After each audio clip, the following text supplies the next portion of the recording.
सबिंदु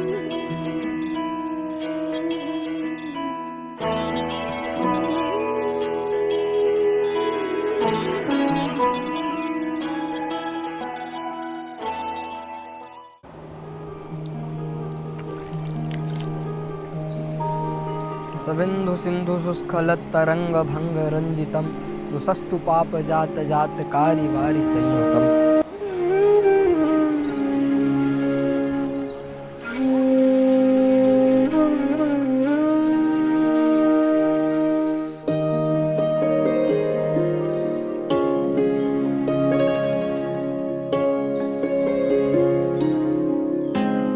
हमारे भाई हेलो पार्थ, नमो नमः। कैसे हो? मैं बढ़िया हूँ। रितिका, यस।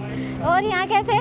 मैं यही केंद्रीय संस्कृत विश्वविद्यालय में संस्कृत का अध्ययन कर रहा हूँ। यहाँ ऊपर? हाँ। यहाँ क्या कर रहे हो? यहाँ संस्कृत से हमारी जो वैदिक परंपरा, वैदिक सनातन संस्कृति है, उसका मैं अध्ययन कर रहा हूँ। अरे यार, क्या तुम ये बाबा पंडित वाली पढ़ाई पढ़ रहे हो? तुम तो इतने अच्छे थे पढ़ाई में, कहाँ इसमें आगे तुम? मैं आपको राम मंदिर में चल के बताऊँ यही चीज़। हाँ ठीक है, चलो। आइए।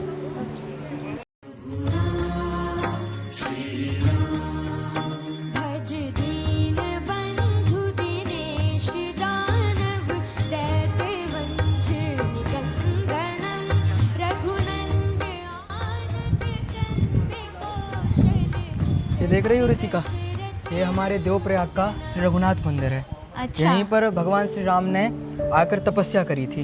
अच्छा, और तुम मेरे को यहाँ पे कुछ बताने वाले थे अपने बारे में, वो? हाँ मैं बताता हूँ, आओ बैठ के बात करते हैं। चलो। हम अभी रघुनाथ मंदिर में हैं रितिका। अच्छा। तुमने कभी विचार किया है कि जब रावण युद्ध हुआ था, हाँ। तब एक ही बाण से हजारों लोग कैसे मर जाते थे? नहीं।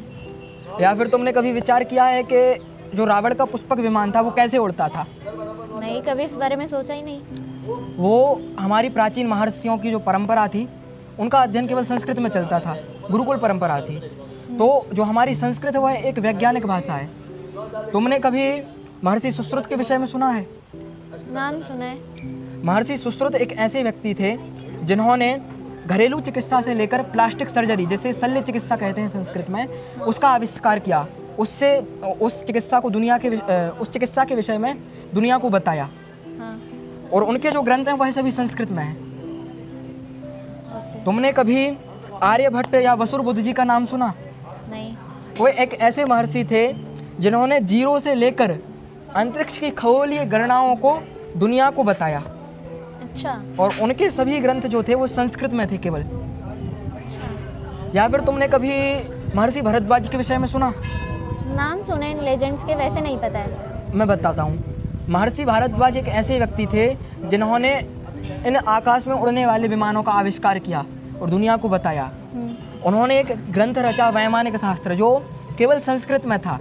अच्छा। जिसमें 500 प्रकार के विविध विमानों की बनाने की विधि लिखी हुई है।